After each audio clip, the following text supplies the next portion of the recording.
Jade Falcon Occupation Zone, Kolovraty 4, November 3rd, 3151. You could always tell a Falcon Mechwarrior apart from the others in the clan. Their pride and confidence always gave the impression that they felt the ground was lucky when they walked on it. You were considered luckier still if they deemed you worthy enough to recognize your existence. However, the Mechwarrior that stood in front of Zoe and the rest of the members of the Freeborn Police Subcaste looked sullen and tired.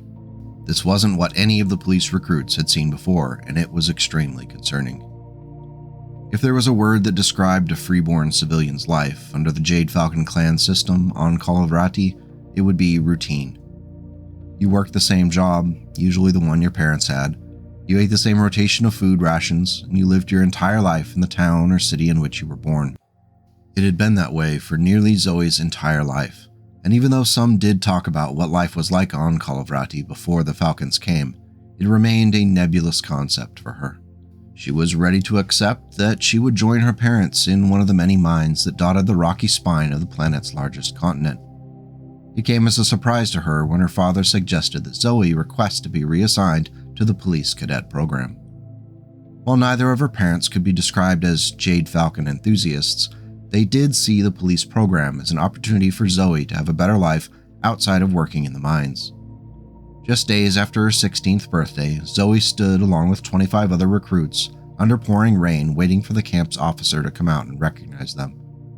3 hours later, 2 of her fellow candidates had passed out on the ferrocrete pad, and 8 more had wandered off cursing the clan. Finally, as evening set in and Zoe was shivering from the chill, the camp's officer, a point commander named Onyx, marched out and ushered them into the barracks. 6 weeks later, after countless drills, classes, and trial runs on patrol through the city, Zoe was issued her first real uniform. Feeling a swell of pride, she ran her fingers over the forest green fabric. She only stopped when her fingers traced the green falcon patch on the shoulder. It was nice to belong to something. It represented opportunity, and she felt a rush of pride as her fingertips grazed the raised bumps of the falcon clutching the sword. That moment flashed again in Zoe's mind as she stood at attention in front of the weathered Falcon Mechwarrior that had called all the available policing units to this hangar on the city's central compound. Rumors had run rampant since almost every regular Jade Falcon unit packed up into dropships and left on what was being called a training exercise. Months passed without their return, and then a few more without any Falcon dropship traffic.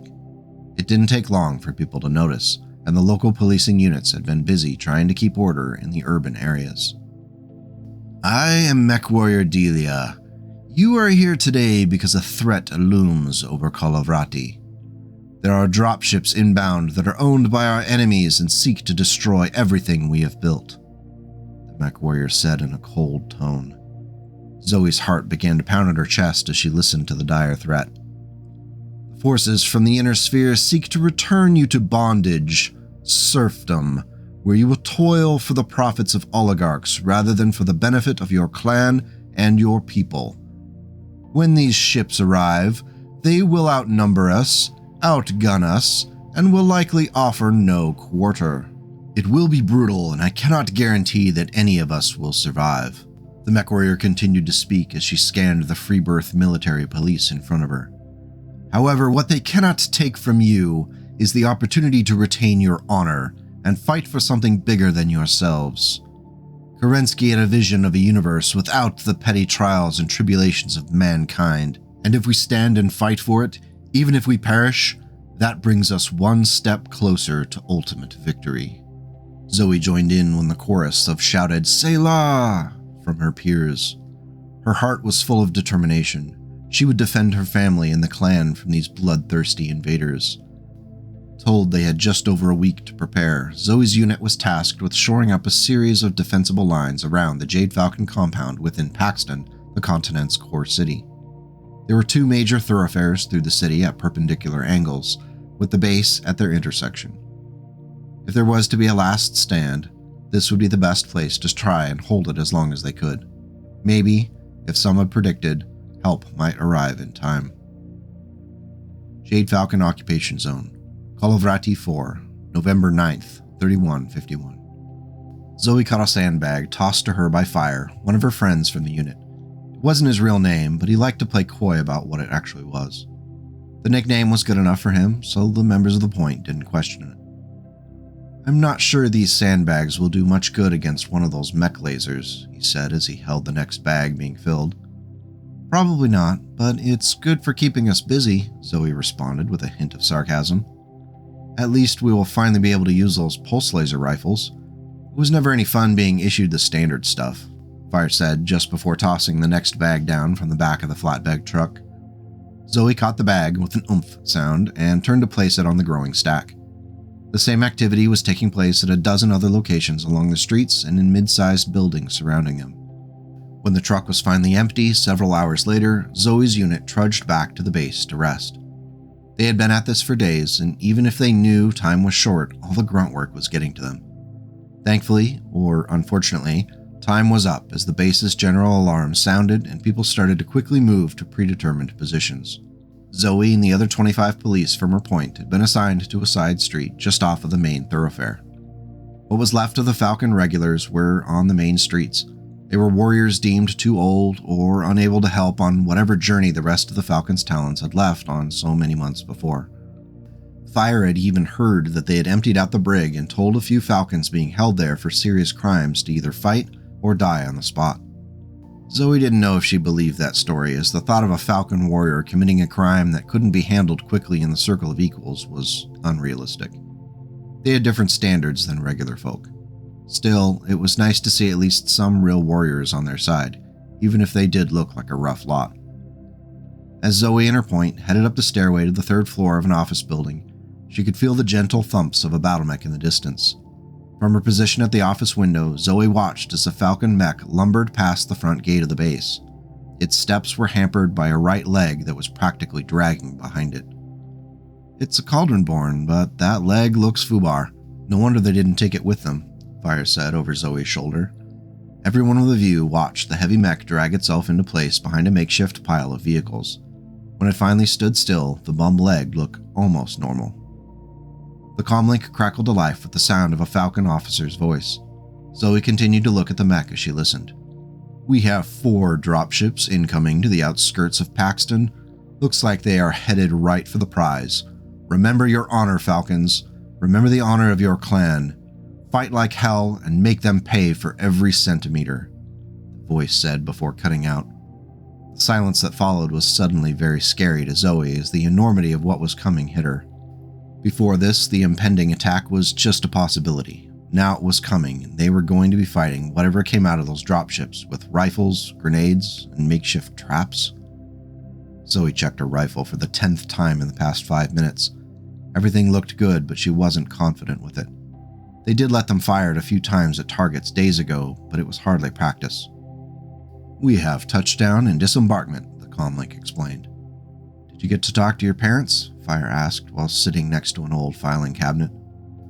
Zoe shook her head and took off her beret, making sure there was no dust or grime on it before returning it to her head. Some of the police had riot helmets, but by the time their point reached the depot, they were all gone. She turned and looked at Fire before replying, "I tried, but the Star Captain said all traffic was priority only. It is okay. They will be fine at the mining settlement either way. Whoever these invaders are, they will still need miners to keep the place running. Why else come to take the planet?" "Af," Fire said. Comlink interrupted them again with another update. 2 lances coming from the east. Units 4 through 7 shift to new positions on the eastern side of the city. Now, begin pulling support weapons from the west side and shift them to the base. "I've not ever shot at anyone before," Zoe confessed. Fire nodded, running his hand through his short black hair before putting his police-issue cap back on, making sure it was sitting at just the right angle to look like he didn't care about how it looked. He responded, "I think you'll do fine. I've seen you fight. You have a survival instinct. Once shots start flying, I bet you start racking up kills like Malvina Hazen." "I very much doubt that," Zoe replied. "Well, they are headed our way," Fire said as he crawled to his feet and walked to the window. "Yeah, just our luck," Zoe responded. She checked her rifle again. "All good." "We have contact on the outskirts. Falcon forces have hit primary targets and are falling back into the city. First line, be ready with those SRMs and recoilless rifles at marked ranges," the comlink blurted. The building rumbled a bit from distant explosions. I would have liked to have talked to my parents, Zoe said as she looked back at the Cauldronborn. It hadn't moved since its arrival. Be strong. We'll get through this, Fire said, placing his hand on Zoe's shoulder. She nodded and closed her eyes. Deep, calm breathing helped. The building rumbled again, and some dust from the ceiling tiles slowly cascaded down to the carpeted floor. The comlink chattered to life again. First line, fall back to second line. Second line, focus fire on the damaged Centurion and Zeus. Bring them down. I'm going to go check on the guys next door. I'll be right back, Fire said as he stepped away from the window. Af, Zoe replied. She was about to lean her face against the window to get a view down the street when a half-dozen missiles streaked by the windows just a few meters from her.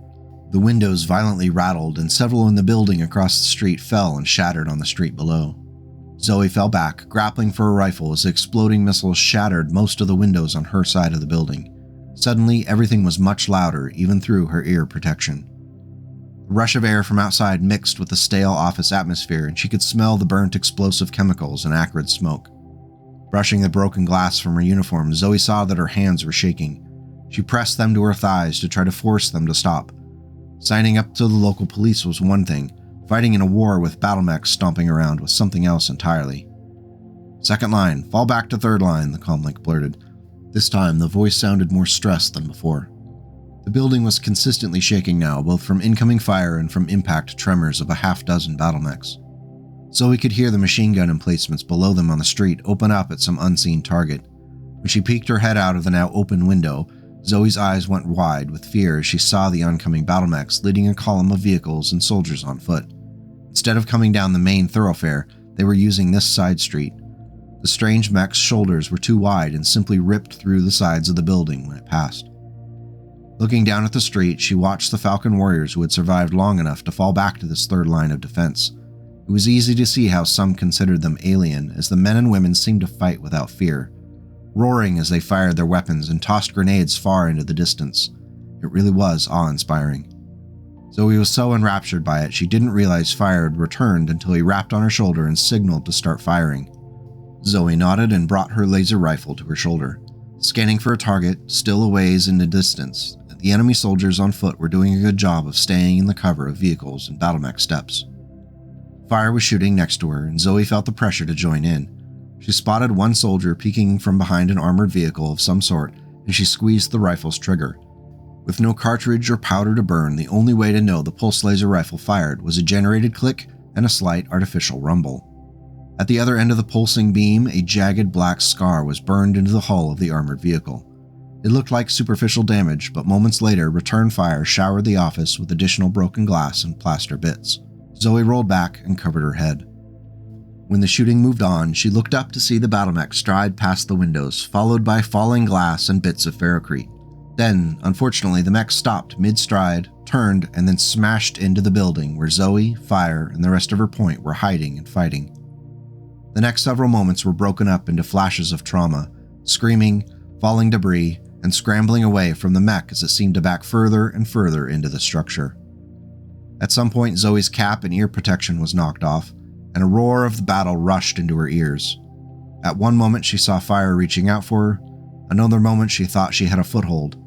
Then what felt like a fraction of a second later, she was laying against a warm metallic surface at a steep angle.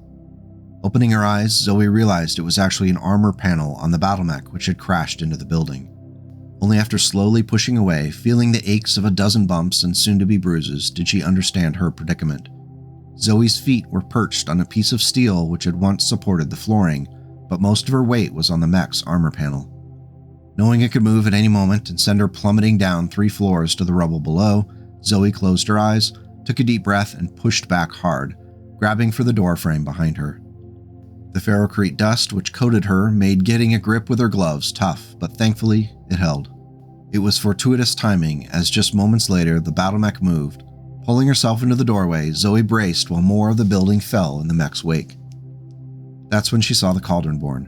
Somehow it had dragged itself from its original position and knocked the other battlemech into the building. When the Falcon mech raised its arm and fired its massive Gauss rifle a second time, Zoe realized that she didn't hear it. In fact, she didn't hear anything. The massive mech between them lurched forward, but it was knocked back as if it were a rag doll. The Gauss rifle slug ripped into its torso and shredded it, showering the street and opposite building with armor rendered into shrapnel.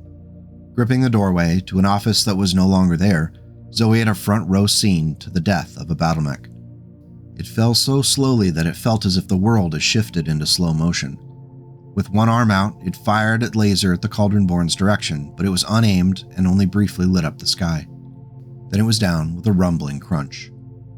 It was an instant roadblock of twisted and burning metal which closed off the street and stopped the procession of vehicles behind it. Zoe watched in awe for a few moments before coming back to herself and realizing what a predicament she was in. In what used to be a hallway behind her was rubble from floors above, and ahead of her was a 3-story drop. All she could do was cling to the doorframe. Fire was nowhere to be seen, and that made Zoe's heart ache for her lost friend.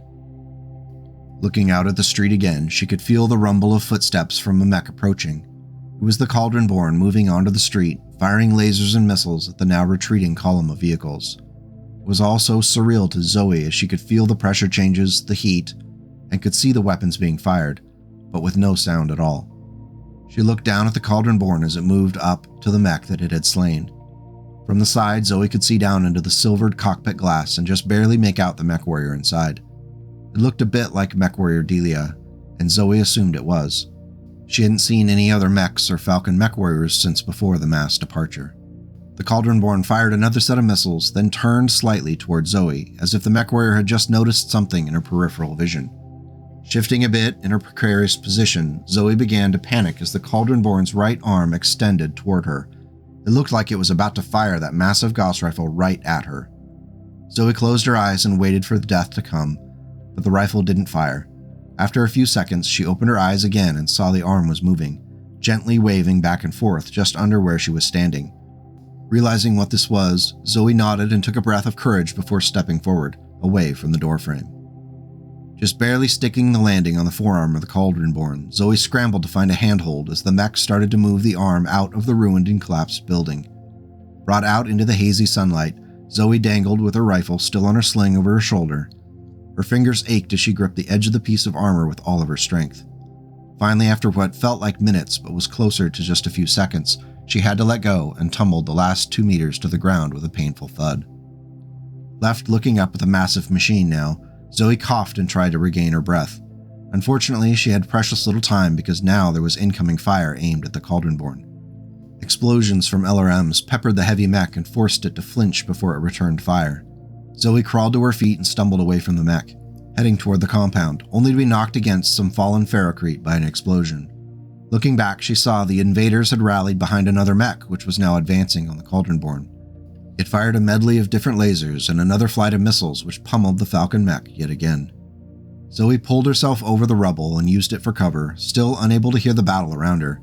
She was feeling her anger rise. Who were these invaders to come to her planet and kill her friends? Who were they to threaten her family?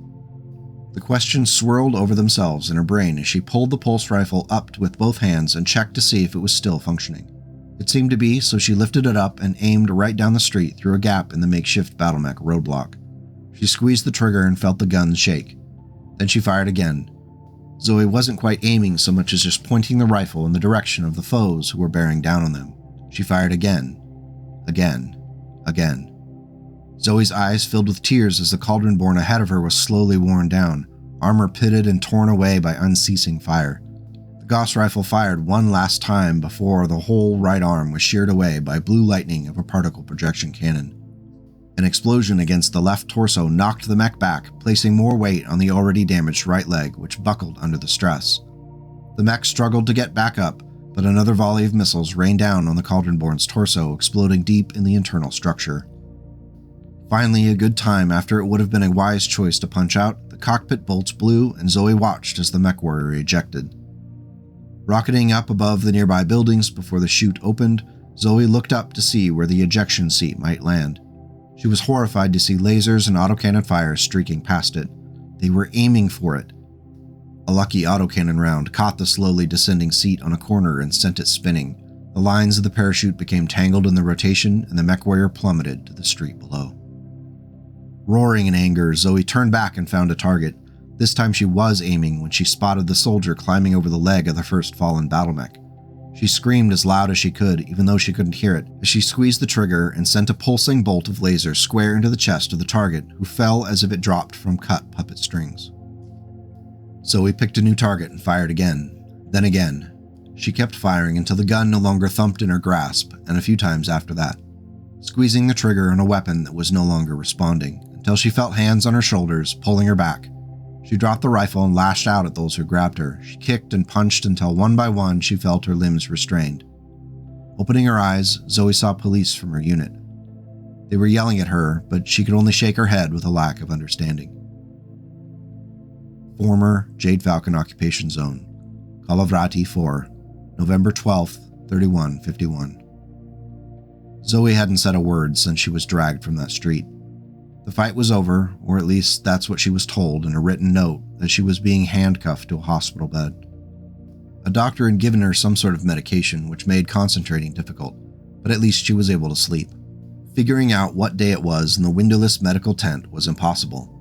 After an exam from a doctor, Zoe was treated and a couple of temporary implants were placed in her ears so she could hear. The whole time, Zoe was sullen and did not choose to communicate with anyone.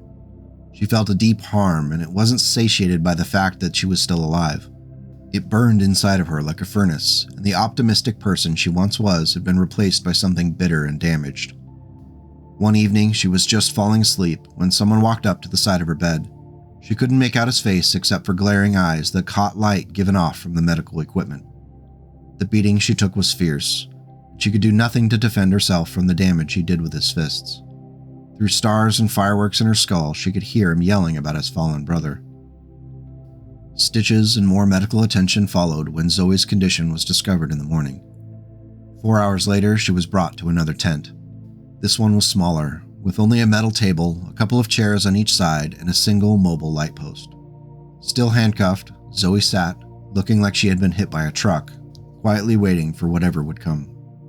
From the opposite side of the tent, an older soldier, a man who looked like he fell out of the handsome tree and hit every branch on the way down, walked in and sat on the other side of the table. He gave Zoe a once-over and then looked into the digital file on his tablet computer in his hands. "Those look fresh. Did you get into a fight with someone?" he asked. For the first time since the battle, Zoe spoke. In a cracked and sore voice, Zoe replied, "A fight would imply an exchange of blows. I was bound to my bed. I took a beating." "I'm sorry to hear that. We'll find the one responsible and they'll see some consequences," the man said.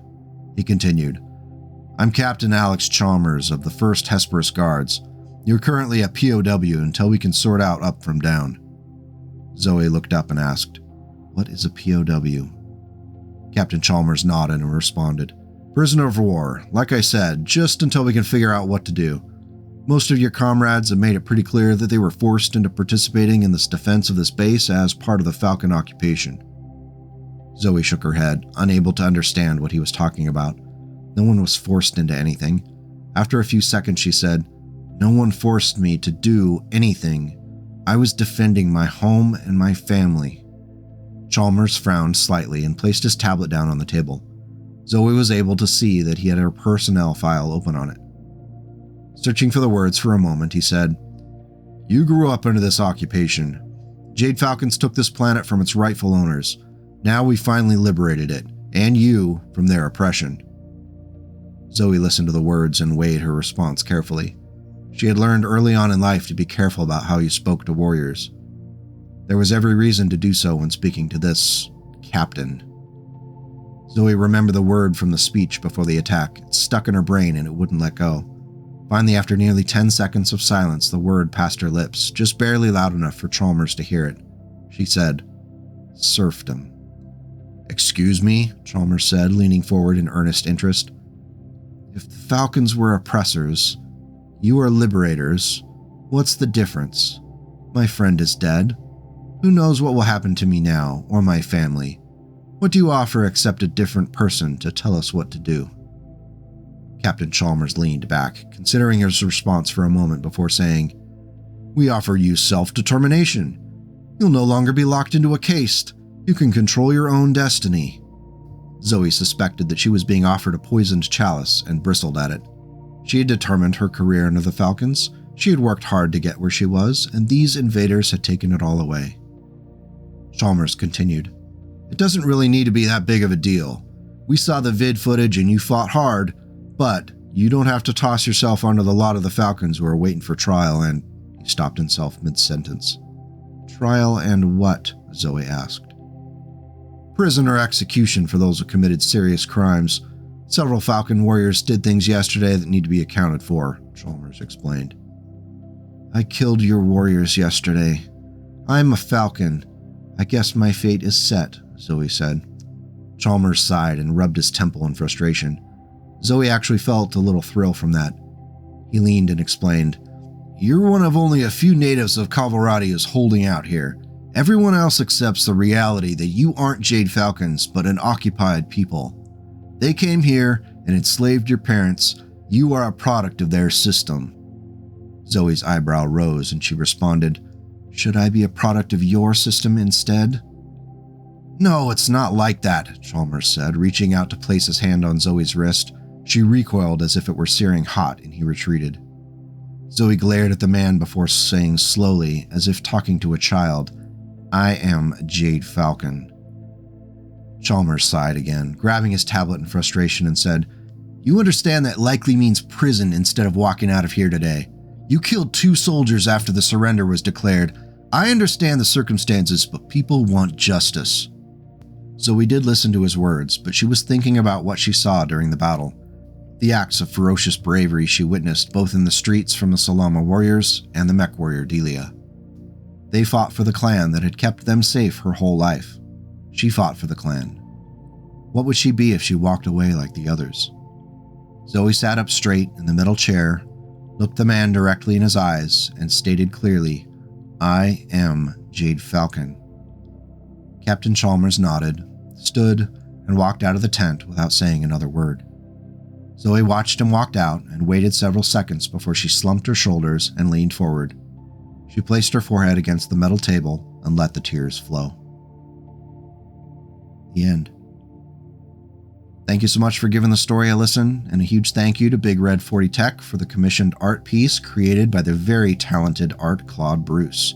Please go check out Red's BattleTech channel if you haven't already and become a fan, and Bruce's Linktree link in the video comments below to see some of his other excellent work.